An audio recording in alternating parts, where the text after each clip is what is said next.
Many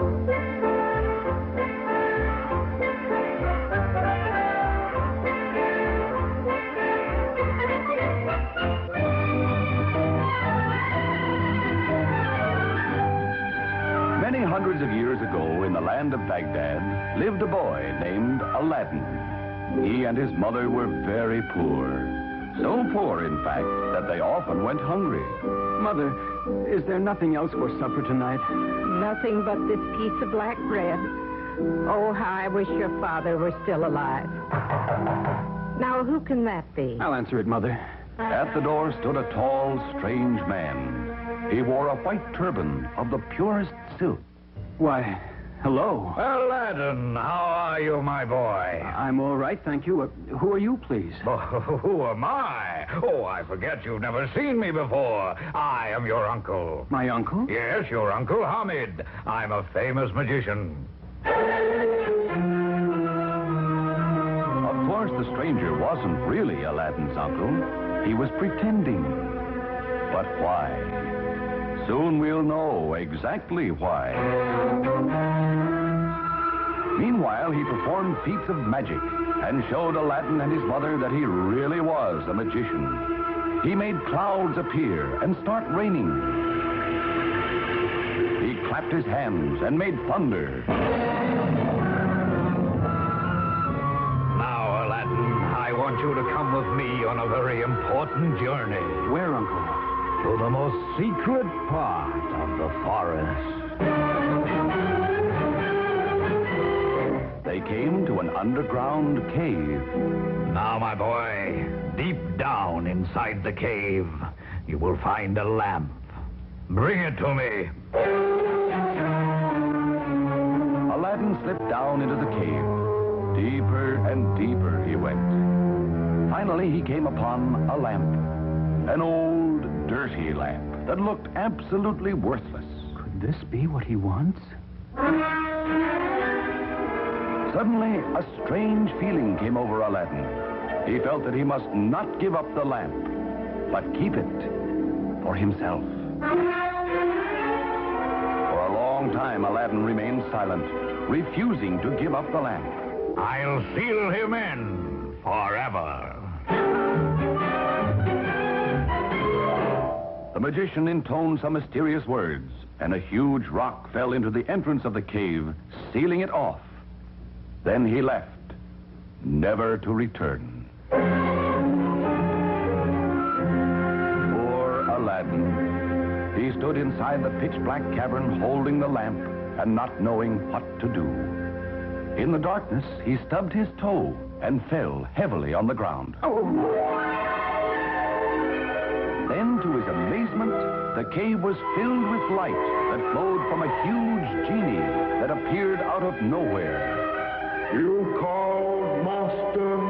Who are you? The slave of the lamp.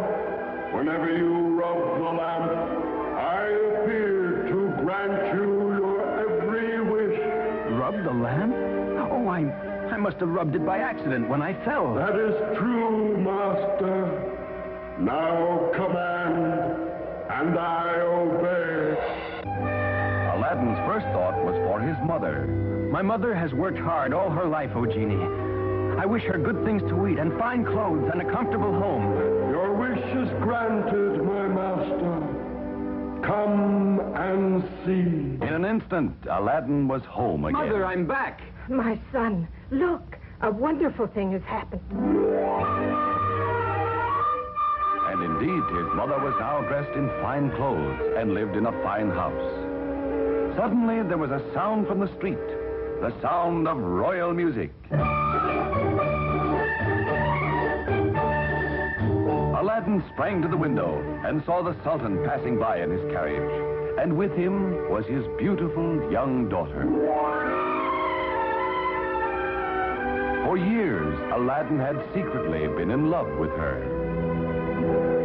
But how could he, unknown and the son of a widow, hope to marry the Sultan's daughter? How could he even enter the Sultan's palace without being stopped by the guards? Then Aladdin had an idea. The lamp. Here, let me rub the lamp. What do you wish? to the palace of the Sultan. Your wish is granted, my master. Who are you? My name is Aladdin. I love you and wish to marry you. But how can that be? I am promised to another, Mephisto, son of the Grand Visor. He rubbed the magic lamp. What do you wish, master? Form an army of invaders. Have them appear at the gates of Baghdad, but to harm no one. Your wish is granted.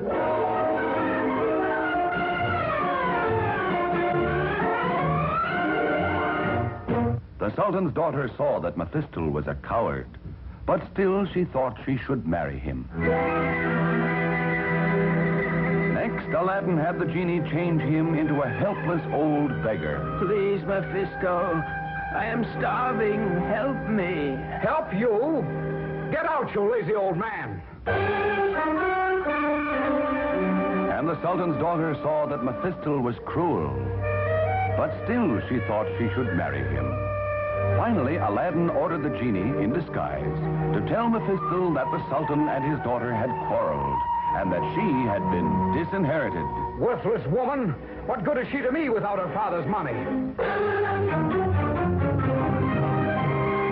When the Sultan's daughter heard that, her eyes were opened, and she refused to marry him. Soon she fell in love with Aladdin and married him instead.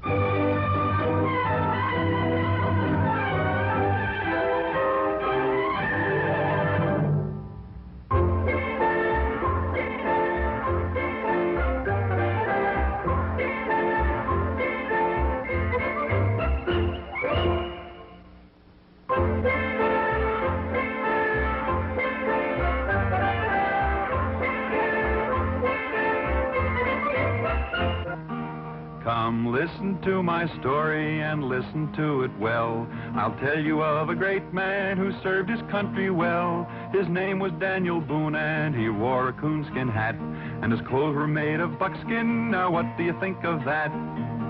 Dan was born in Pennsylvania in 1734, in colony days before the Revolutionary War. He was famous as a hunter while he was still a boy, and the hours he spent in the forest, they were his greatest joy. Did you hear that? That was Daniel Boone with his long rifle out hunting a bear. Listen.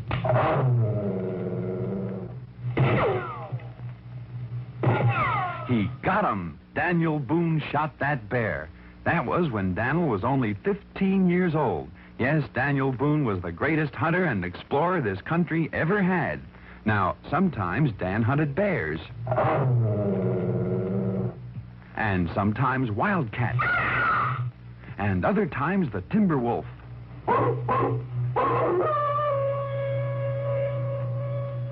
Daniel Boone loved to explore, too, and he was one of the first pioneers to see the Blue Ridge Mountains and the bluegrass region of Kentucky.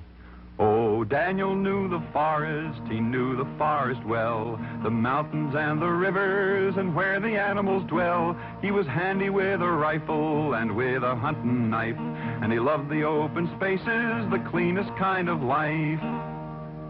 Of course, there were other dangers in the forest in those days besides wild animals. There were Indians, and one day when Daniel was exploring a cut in the mountains where Kentucky, Virginia, and Tennessee meet, an area known as Cumberland Gap, he knew there were Indians ahead, unfriendly Indians. Quickly, Daniel turned around and silently he cut back on his own trail, but the Indians were behind him, too. Dan was surrounded.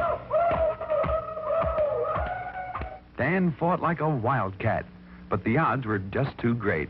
He was captured and taken to the Indians' camp. The Indians knew Daniel's reputation, and they tied him to a tree post to prevent his escape. That night, when the Indians were asleep, Dan found a sharp piece of bark right back of where his hands were tied. Slowly and painfully, he rubbed the leather cord against the bark until at last he was free. Then, as quiet as a cat, he escaped. The Indians followed, but Daniel covered ground so fast that he left their swiftest runners behind. He covered 160 miles on foot in 4 days, and he met his friends, settlers from back east at Cumberland Gap. During the Revolutionary War, Dan was a major in the American Army, and his great knowledge of forestry and wood lore came in handy when he fought the British and the Indians on the British side.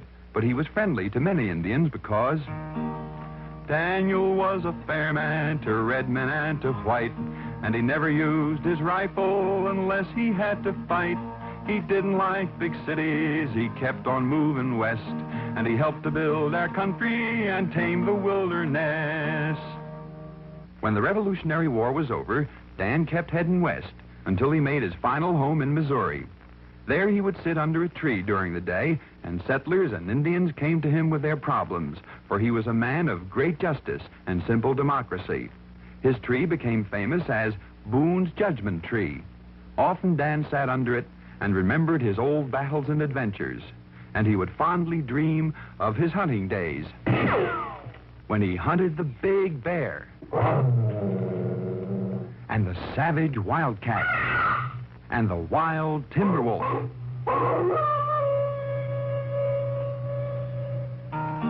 And now you've heard my story, there is no more to tell. The story of Daniel Boone, who served his country well. His clothes were made of buckskin and he wore a coonskin hat. A democratic pioneer, I hope you'll remember that.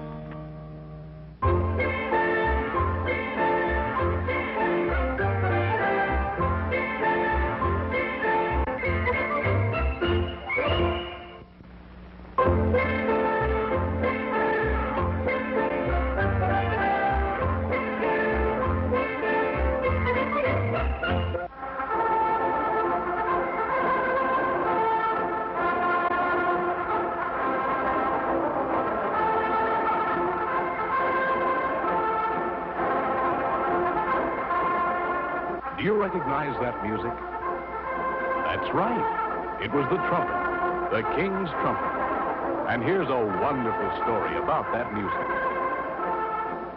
In a faraway land, there one time lived a shepherd king who owned many flocks and had many shepherds who tended sheep for him. One day, this king wanted to call all of the shepherds together. So he sent a runner for them. When they arrived, the king spoke to them and said, "Pay heed, ye shepherds. Henceforth, when I call ye, I will no longer send a runner. For look, I have fashioned for myself an instrument made from the horn of a ram. With it I can make many tones. So hark, shepherds. If you should hear me playing this,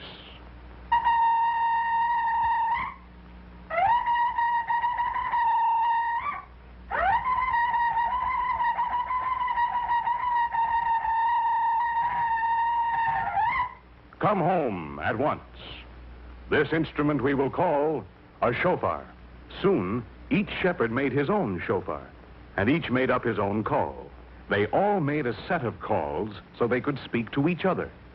And while the sheep grazed, one could often hear the call of the shofar echoing from hilltop to hilltop. Later, when the king became mighty, he had an army, and the shofar was used to call men to war. As time went on, men learned to work with metals. Soon, they found that horns could be made of brass and gold and silver. These horns could play many more tones than could the ram horn. So the kings had trumpets made to play their special calls. They also found that if they made a trumpet long, they played low notes like this.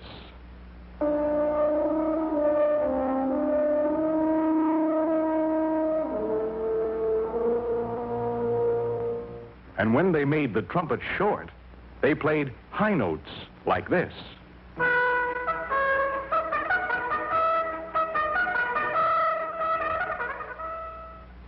Now, in England, there lived a king named Richard the Lionhearted. And when he made ready to go forth with his army of knights, he would call his band of trumpeters and say, "Ho, master of the trumpet, sound off." And the master of the trumpet would reply, "Aye, my lord."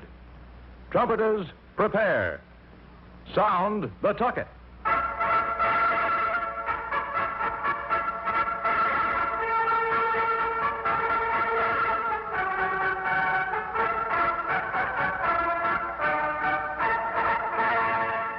Then, as the king and his knights marched into the great cathedral for prayer, the trumpets could be heard playing music like this.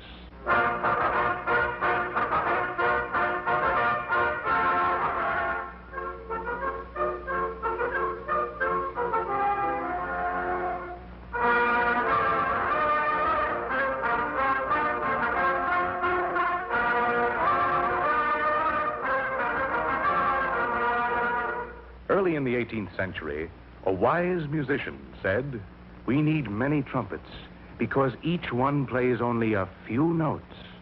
Now, let me see. If I make a trumpet with a piece of metal that moves up and down in a pipe and put a hole in the side of that piece of metal, I can use it to connect the different pipes to my trumpet. When I push it down, air will go through a long pipe and make a low sound. And when I let go, the air will go through a short pipe and make a high sound. Now, he had a trumpet with a valve that played many tones. Later, trumpet makers built a trumpet and put 3 valves in it. Musicians found that they could play all of the notes in the scale. One day, a musician brought his trumpet to the king and said, "Sire, I present to you a new invention, a 3-valve trumpet." The king looked at the instrument curiously and said to the musician, "Play that instrument, musician, and let me hear what it can do." So the musician raised the trumpet to his lips and played a tune like this.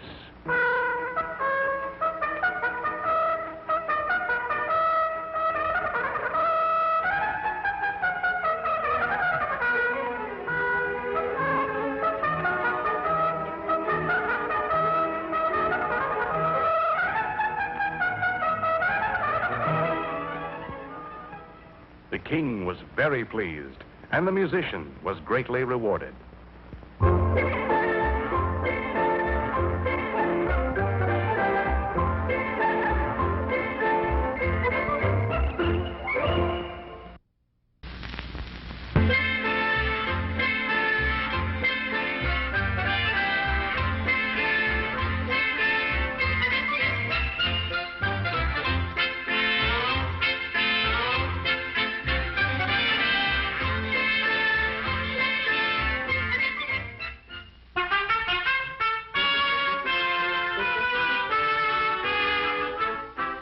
Once upon a time, high in the highest tower of the faraway city of Glickenglöcken, there was a wonderful clock.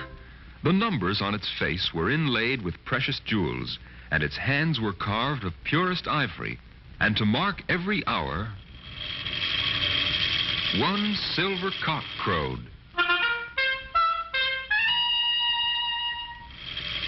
2 brass trumpeters came out and played.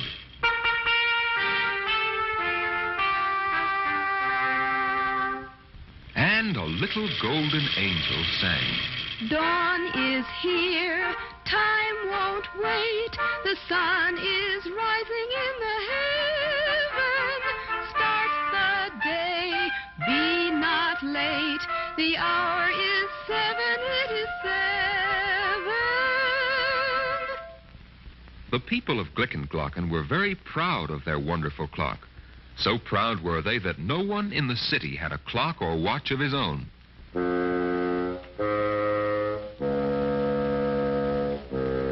Across the river from Glickenglöcken stood the ugly city of Dumburg. Now, the wicked king of Dumburg had always wanted to conquer Glickenglöcken, but he was afraid to attack. Suddenly, the king cried, I have it. I'll stop their big clock, and without watches or clocks of their own, they won't be able to tell the time. Everything will be thrown into confusion, then I will strike. So the wicked king of Dumburg sent his boldest henchman into Glickenglöcken to stop the clock. Slyly, the henchman crept close to the tower just as the clock was about to strike. The hands of the wonderful clock pointed to 3 as he tiptoed up the steps.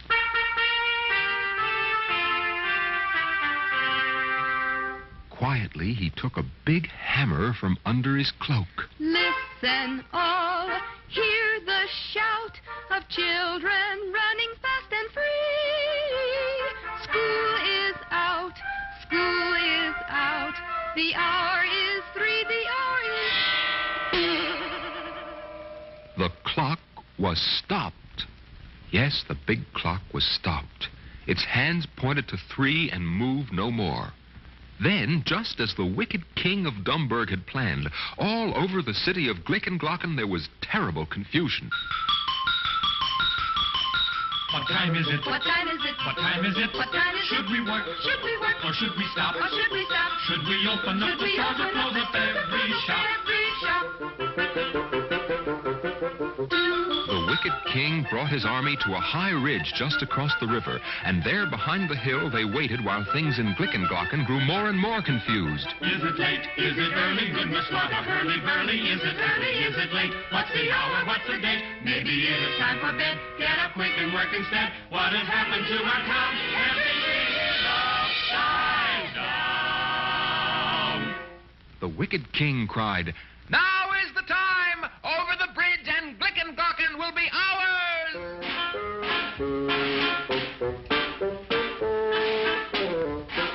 Swiftly his soldiers advanced toward Glickenglocken, and just as they reached the middle of the bridge, everyone stopped.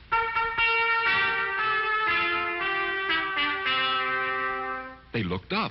Hear me well, all take care. Across the river from the ridge, now comes the foe, so beware. All Glickenglocken to the bridge now. Our wonderful clock is magical. Yes, Captain, and the magic has saved our city. To the bridge, men!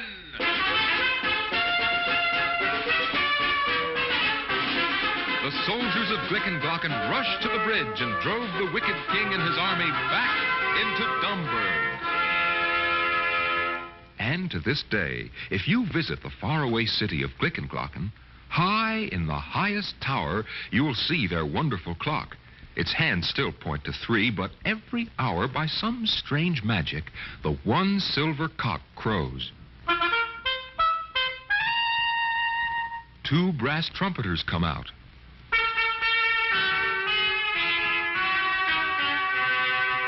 And the little golden angel sings. Seconds fly, minutes flow, and hours into days and years swell. Time speeds by, all should know that time is precious. Use your time well.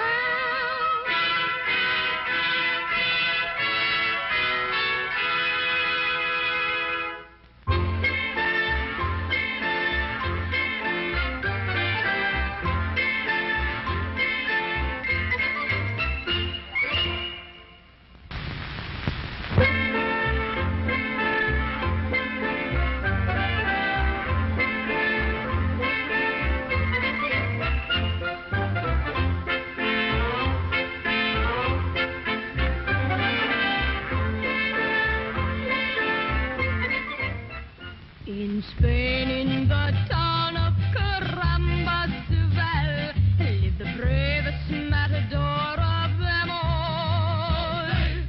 His name was Juan Pablo Garcia Miguel. He was 3 feet and 2 inches tall. When night cast the cloak o'er Carambasuvel, Juan Pablo would run to his bed. But he'd never dream of a big ice cream hill. He would dream of the bullfight instead. Señoras y señores, it is time for the biggest bullfight of the year. Today, we have the biggest bull ever to fight, El Toro Diablo, the devil bull. And fighting him, the only matador in all of Spain who is brave enough to enter the bull ring with Diablo, Juan Pablo Garcia Miguel. And here comes the band.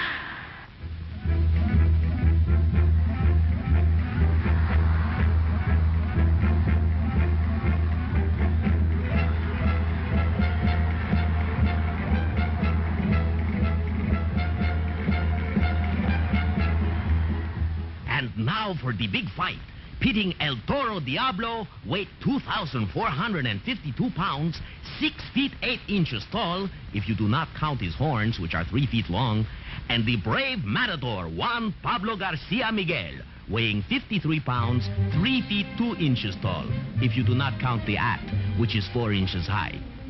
The fight will commence after the March of the Toreador.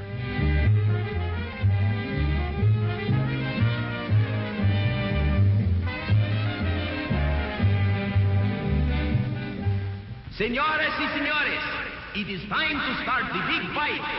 Here comes El Toro Diablo. And now, here comes Juan Pablo, carrying only a red cloak and his wooden sword. Poor Pablo, poor Juan Pablo, at full fighting he must be good. For there he is alone with the great big bull, and his sword is made of wood. And now, El Toro rushes Juan Pablo. Ah, what form, what grace! Juan Pablo steps aside as El Toro rushes by. Uh-oh, here he comes again. Caramba! Juan Pablo stood his ground, and the bull barely missed him. What bravery! What skill! And here comes the bull again. El Toro seems to be tiring. Here he comes. And boys and girls, Juan Pablo has ignored his sword and thrown the bull to the ground with his bare hands. And El Toro Diablo, the biggest bull ever to enter the bull ring, is just lying there. He is afraid to get up. And now, Juan Pablo pulls him by his horns and rides the bull around the ring. Hola! Strike up the band! In Spain, in the town of Caramba, lived the bravest matador of them all. His name was Juan Pablo Garcia Miguel. He was 3 feet and 2 inches tall. When night cast a cloak or Caramba Seville, Juan Pablo would run to his bed. But he'd never dream of a big ice cream hill. He would dream of a bullfight instead.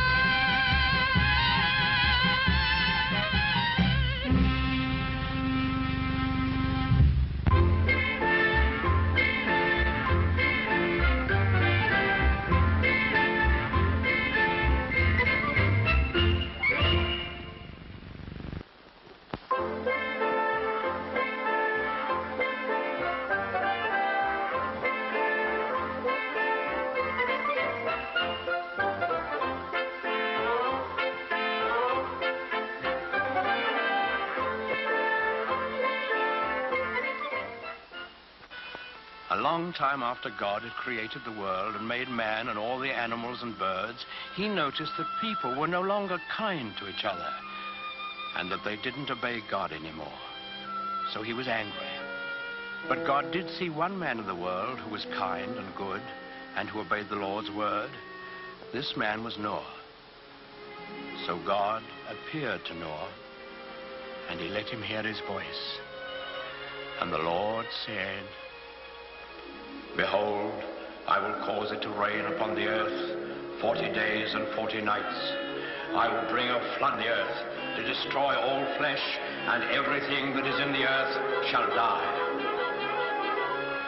But God told Noah to build an ark and to take 2 of every animal in it with him to keep alive during the storm.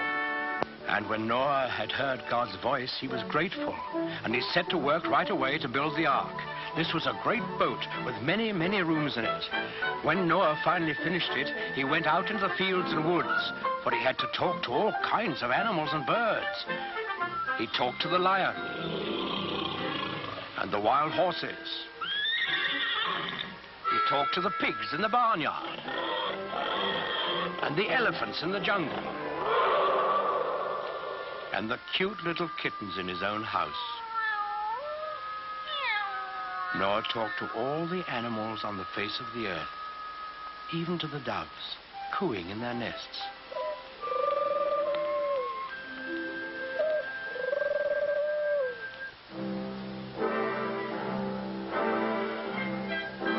Noah picked a mother and a father of each kind of animal and bird, and he told them to come to the ark.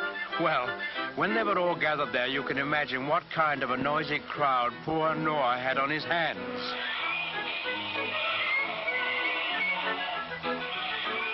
What with lions roaring and pigs squealing and monkeys chattering and hyenas laughing, well, it must have been noisier than a crowd of children on the annual Sunday school excursion. But Noah was wise and gentle, and he understood about animals, so he got them lined up in a long row, 2 by 2, and then he started them up and into the ark through the big door in the side. The bees were the last to go in, because bees have a stinger in their tails, and no animal wanted to get in line behind them. Noah stored food in the boat and then saw that his wife and his sons and their wives were safely inside. Then he shut the big door behind him, and he bolted it so that no one could get... Then there was a flash of lightning, and the thunder roared as it never had before. Big black clouds hid the sun so that it was almost as dark as night. And out of those clouds came the greatest rain the world has ever known. It lasted for 40 days and 40 nights, as God had promised Noah.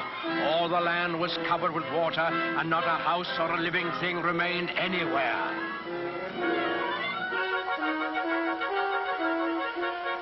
But Noah's ark floated on the surface of the waters, and he and his family and the animals who were in the ark with them were saved. On the 40th day, the rain stopped and the sun came out. The waters that had covered the earth began to flow back into the oceans and the rivers, and the ark came to rest on the peak of a mountain. But Noah wasn't quite sure that there was enough dry land for all his animals to live on. So he took one of the doves and let it fly out of the window. In a little while, it came back, and in its beak, the dove carried the branch of an olive tree. Noah knew that this must be a sign from God that he had restored quiet and peace to the world. So he opened the door of the ark, and he and his family and all the animals came out on the dry land, and they praised God and thanked him. Then the Lord appeared again to Noah. He promised him that he would never again send a flood to destroy the earth. And he sealed that promise with a beautiful symbol, which he set in the sky for all of us to see. That symbol, the token of God's everlasting faith in man, is the rainbow.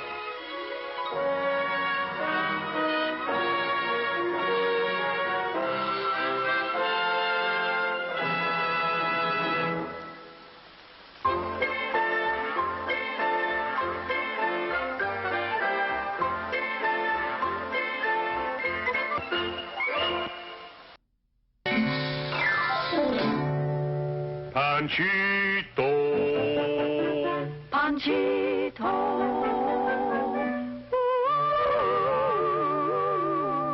If you will look at the first picture in your talkie, you will see a little burro. His name is Panchito.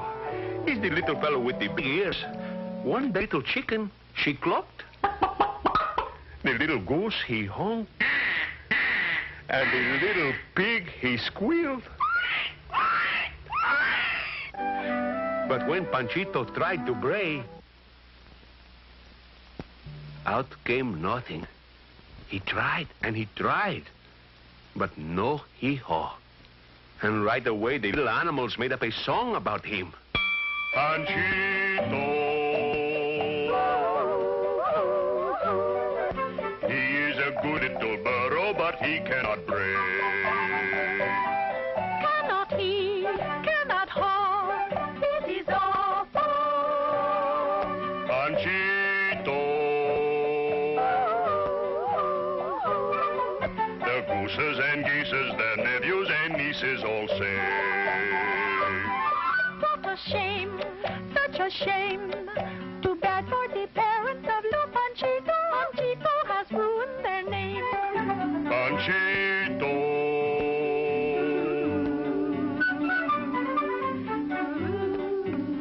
ay, poor Panchito. His heart was so heavy like a stone. He was so ashamed, he ran away and climbed to the top of the highest mountain. And when he got there, what do you think he saw? A little eagle in his nest. The little eagle was crying. So Panchito, he said, "Hey, little eagle, why do you cry?" And the little eagle said, "I cannot fly. And when an eagle cannot fly, there is much to cry about." And when Panchito heard this, he said, "Ah, you poor little eagle. You are almost so bad off like me. I am a little burro, and I cannot bray." "Ay, you poor little burro." "Do you mind if I cry with you? No?" "No, little burro. Let us cry together." "Thank you." And after they could not cry no more, each felt so sorry for himself and for one another, they decided to jump off the mountain and end it all. Well, Panchito and the little eagle did jump off the top of the mountain. But as they were falling down and down, suddenly the little eagle called out, "Look! Look, my wings, they're flying! Flap your ears, little burro, and fly like me!" "I can't! I can't!" And the ground kept getting bigger and bigger and closer and more bigger. But just before the ground got big enough to hit Panchito, the little eagle grabbed him by the tail. And Panchito made a one-point landing right on the tip of his nose. And the little eagle, he said, "Little burro, you know what? You brayed." No, I did not bray." "Oh, but you did. You only think you cannot bray, like I thought I could not fly. So if you think you can bray, you can bray. So what you think?" Panchito did not know what to think, but he thought he ought to think, and maybe think some more. In the meantime, at the village, a big fiesta was commencing to begin. The little chicken was practicing her cluck. The little goose was practicing his honk. The little pig was warming up his squealer. The band was playing pretty music and everybody was happy. That is, everybody but the papa and mama of little Panchito. And they were very sad. "Oh, my poor Panchito." "If we only had him back, we would not care if he never brayed nothing." "Listen, Papa." "What is it?" And when the papa burro looked to see, there was little Panchito standing beside the little chicken, the little goose, and the little pig. And when the band did play, you never did hear such music. For Panchito, he joined in and brayed, "Hee-haw, hee-haw."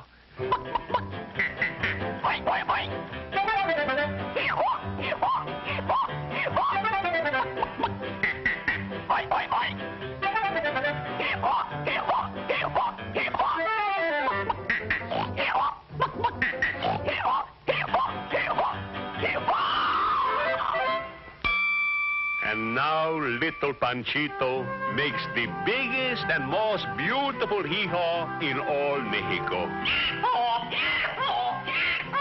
Which goes to prove, if you think you cannot, you cannot. But if you think you can, you can. I think.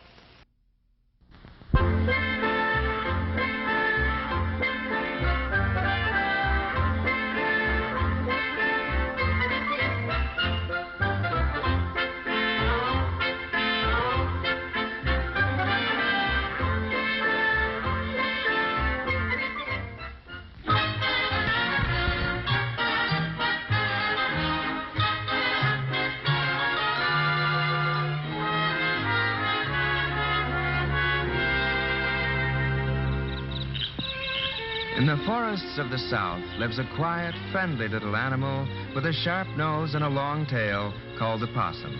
Not equipped by nature to be a fighter, the possum has another way to protect himself. When trapped by the hunter's dogs, he plays dead, and the dogs leave him alone. Little Peppy Possum, the hero of this story, sings about it. When the dogs are near, a possum plays dead, and he lies sprawled out like he fell on his head. He doesn't move a muscle, he's as still as can be. He's playing possum just to fool him, you see. When the dogs go home, Possum blinks his eye. Then he flips his tail, bids the dogs goodbye. But the dogs don't hear, 'cause they're far away. Old Possum don't care, he likes it that way. That is, all possums but me. I'm a little possum who won't play possum. I don't like to stay too long in one place. I'm a little possum who won't play possum, and I like to lead the dogs a merry chase. Little Peppy Possum's father worried about his son, and one day he took him aside for a little talk. Peppy. Yes, Pappy? Peppy, how come you don't play dead when the dogs are chasing you? I just don't scare easy, I reckon. Who's scared of old hound dog, Pappy? Oh, I can tell you that, Peppy. Who, Pappy? Your pappy, Peppy. That's who. But Peppy just laughed and ran off into the deepest part of the forest, looking for danger and excitement, for adventure. I guess my pappy means well, but he doesn't have to worry about me. I'm smarter than old hound dog. But suddenly, without warning, out from behind a bush jumped Major, one of the biggest, most ferocious hound dogs in the forest. Well, well, who have we here? Little Peppy Possum, I do declare. Howdy, Major. Well, I enjoyed our little talk, but I gotta go now. Bye. Hold on there, Peppy. Gotcha. You let go my tail, Major. You hear me? I don't like it. And if I don't let go? Well, reckon I'll just have to learn to like it. I'm a-taking you home to my master. He just loves possum stew. Oh, Pappy, Pappy, why didn't I listen to you? You were right, and I was wrong. Poor little Peppy Possum. He was being dragged away, and there seemed to be nothing he could do about it.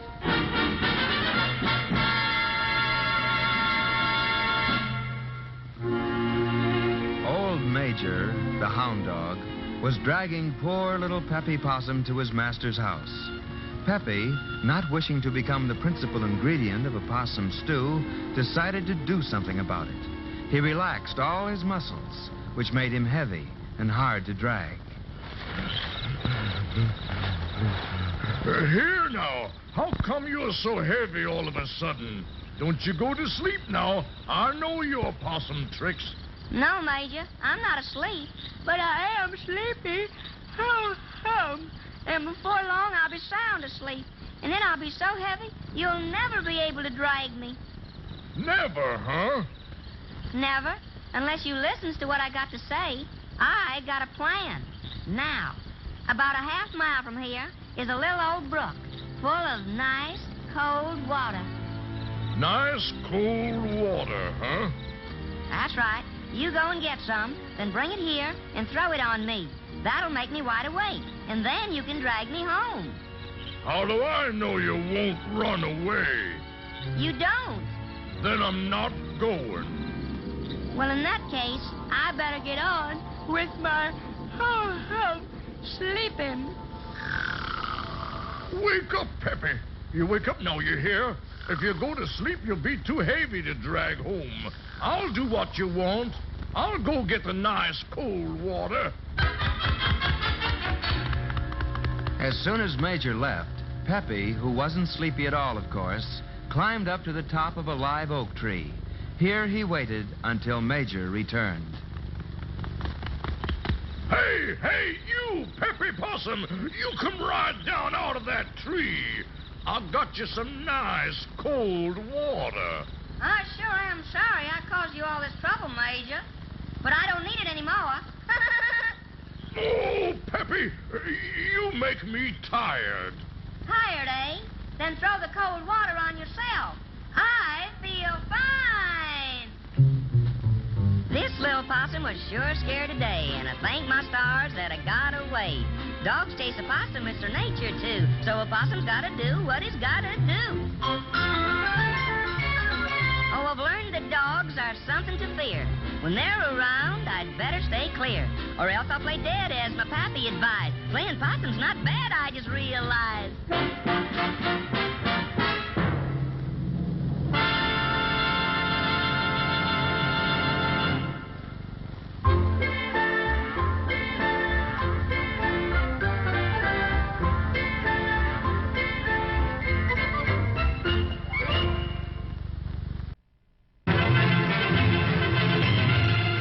Cold winds of autumn blow the leaves from the creaking branches of big trees.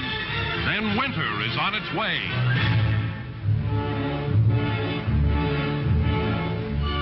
Many, many years ago, there lived in a faraway country named Greece a soldier, Artemis, and his little boy, Plino. One day, Artemis took Plino on a hunting trip. When nightfall came, they were far from home. It was warm. Plino and his father found a haystack, and there they went to sleep. Later, Plino awoke. It was black and cold. He reached out to touch his father, but Artemis was gone. Plino heard something moving in the dark. Then he recognized the steps. It was Artemis. Artemis had found some wood. He started a big fire.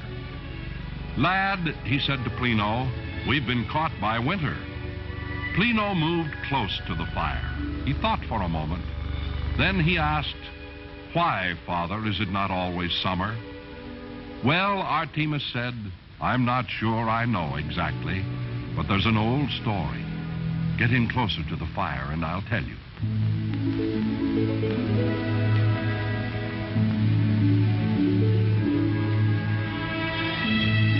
There was a time when all the days were summer days, and the grass was green, the flowers grew, and the birds sang all through the year. And in this happy time, there was a young girl named Proserpine. She was beautiful, gentle, unafraid, and she was so kind that even wild animals were tamed before her.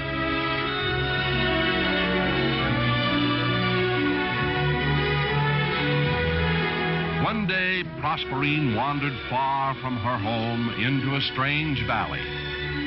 She came to a very old tree. Around its gnarled trunk grew a vine bearing flowers of deep, flashing colors. Proserpine picked some. They were hard to carry, so she took off her cloak and dropped the flowers in it. She was so busy with what she was doing, she did not hear the soft sounds of a huge man who moved quickly, quietly behind her. Then for a second, it seemed to Proserpine that the valley was more quiet than silence itself. She turned. There was a man, tall and broad as a door. His hair was dark. His skin burned hard and brown by the sun. His eyes were black as night. He was Stygius, the soldier they called the Dark Prince. Once he looked at her, Stygius knew that Proserpine must become his princess. Throwing his tunic over her, the huge Stygius slung her on his shoulder like a sack and ran through the valley to his hidden castle in the caves. So quickly did the dark warrior move that Proserpine had not time to cry out, but only to hold tightly to the strange flowers in her hand. When night came and Proserpine had not returned home, her mother Ceres became worried. She threw on her cloak, took a lantern, and went out in search of her daughter. Morning came. Ceres found herself in a strange valley near a very old tree. There on the ground was Proserpine's cloak with beautiful flowers laid carefully upon it. But Proserpine was gone. Ceres wept for her lost daughter, and as her tears fell to the ground, she cried, May the earth be cursed and cold. May no flower, leaf, or blade of grass be green again until Proserpine returns to me. And the sun was low in the sky. The land grew cold and no flower bloomed. Ceres never gave up searching for her daughter. One day she stopped before a brook that came from under the big caves nearby. Looking down into the stream, Ceres saw flowers of deep flashing colors, like those from the strange valley. Ceres whispered, "If Proserpine be returned to me, then shall the earth be green again." Finding an entrance to the caves, Ceres quietly crept along the cavern walls. Far in the distance below, she could see the dim lights of the castle in the caves. Her foot touched a loose stone. Before she knew it, Stygius warriors were at the bottom of the cliff, climbing up after her. Ceres called, "Bring Stygius to the bottom of the cliff, for I, Ceres, mother of Proserpine, would speak with him." Stygius came quickly, bringing Proserpine. Ceres called, "Stygius, free Proserpine, or I will hurl myself off this cliff, and Proserpine shall die after me." The black eyes of the Dark Prince glowered. He did not know what to do. Finally, he said in his rumbling voice, "Half the year Proserpine may be with you, Ceres, but half the year she must be with me." Ceres looked down and saw the pale, beautiful face of her daughter Proserpine. Ceres called after Stygius, "All right, Stygius, half the year with me, half the year with you." And so it was. When Proserpine was with Ceres, the spring came and the world was green. And when Proserpine went to the castle in the caves, the barren winter visited the world. That, Plino, is the story of the seasons. But Plino didn't hear, for he was fast asleep beside the roaring fire.